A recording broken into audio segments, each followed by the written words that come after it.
I'm at one of Taipei, Taiwan's most visited temples, the Longshan Temple. But today I'm here to talk about Bangkok temples. You know, there's over 400 of them. Where do you start? Well, here's my top 3 and most people's top 3 temples that you must see in Bangkok. This will help give you context and meaning to how important Buddhism is in Thailand, and will help you appreciate everything else you see afterwards. So let's start with a tour. Number 3, Wat Arun. Even though its name means Temple of Dawn, this is a wonderful sight best enjoyed at sunset. Located on the west bank of the Chao Phraya River, some consider it the most beautiful temple in Thailand. Its prang or spire on the banks of the river is a world-class landmark. At the time of my visit, Wat Arun was undergoing major renovations, as you can see by the scaffolding. Wat Arun held the Great Emerald Buddha before it was transferred to Wat Phra Kaew at the Grand Palace. In fact, the temple was part of the grounds of the Royal Palace where it was located before it was moved in 1785.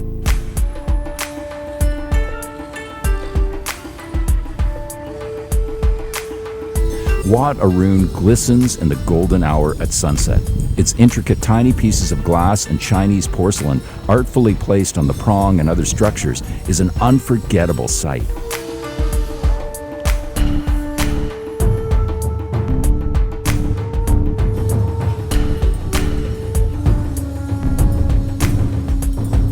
You can get to Wat Arun via Ta Tien Pier, also called Pier 8, right after you visit the number 2 temple, Wat Pho, home of the reclining Buddha. This temple complex is perfect for just wandering, as most people will show up, check out the 46-meter-long Buddha, and immediately leave. So you'll have lots of space to enjoy the atmosphere of a world-class heritage site and the largest collection of Buddha statues in Thailand. Wat Pho was the first public university in the country and is also home to the top massage school. This is where you can experience a more therapeutic rather than soothing massage, so expect to get twisted, but feel good. Book ahead, otherwise you may have a long wait, which can eat into precious exploring time. Of course, you also want to savor the presence of this incredible reclining Buddha that's covered in gold leaf. This image is the Buddha entering nirvana, thus ending reincarnations. The statue is 46 meters long and 15 meters high, with the soles of the feet at 3 meters height and inlaid with mother of pearl. There are 108 bronze bowls in the corridor representing the 108 auspicious characters of the Buddha. You can purchase a bowl of coins you can use to drop in the bowls for good fortune, which also aids the monks in preserving the reclining Buddha in Wat Pho. The sound the coin makes when dropping is pretty cool in the giant hall.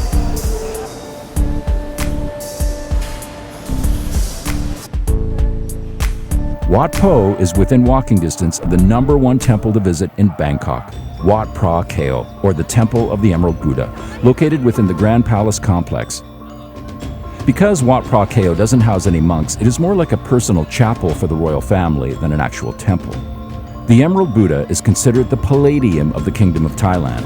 It is made of a single block of jade and is 66 centimeters or 26 inches high, cloaked in 3 different gold costumes appropriate for the 3 seasons, wet and hot, and winter, the cool season. No photographs or video are allowed inside the chapel, but you can spend as much time as you like enjoying the Buddha and the interior of the structure. This is the spiritual heart of Thailand and the top tourist attraction of Bangkok, with thousands of visitors daily. There is a dress code and you will be stopped by officials if your clothing is deemed inappropriate. I'll leave a link in the video description for your reference. In fact, most, if not all, Buddhist temples in Thailand have specific requirements for appropriate clothing. The Grand Palace is crowded and most of the time an extremely hot place with no air conditioning, so pace yourself.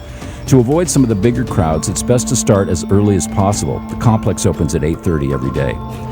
Conceivably, you could see all 3 temples in one day, starting out at the Grand Palace, then stopping for a coffee or a tea break in a cool cafe around Ta Tien or Pier 8, which is close by Wat Pho and the reclining Buddha. Then visiting Wat Pho before a leisurely lunch around Ta Tien again. Then finish off your tour with a river crossing to Wat Arun in the late afternoon and perhaps enjoying the sunset from one of the best spots in the city. Hey, thanks for watching. If you liked what you saw, please give me a thumbs up and don't forget to subscribe to the channel. There's more to see on Southeast Asia, South Asia, and East Asia, and more to explore. See you next time.